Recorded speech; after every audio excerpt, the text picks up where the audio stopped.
Hello friends, welcome back to the new video. In this video guys, we are going to talk about how to on app notification in a Realme phone.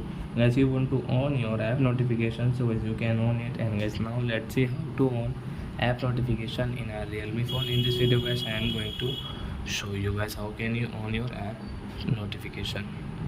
So guys, now let's see how to on app notification. So friend, first of all, open your phone setting to on your app notification. Then guys, scroll. Guys, click on notification and status bar. Manage notification. Now guys, you can see your app notification. So guys, which app notification guys you want to on? Guys, you can on from here guys. Right side guys, you will have to click here. Then guys, you can on your app notification from here guys, like Lens and guys internet notification guys, Google Play notification, Play Store notification, Google, Gmail, FM radio, file notification. So you can on your YouTube notification from here. So I hope friends you understood how to on app notification. So that's it guys, thanks for watching. Now we will meet on next video with new topic.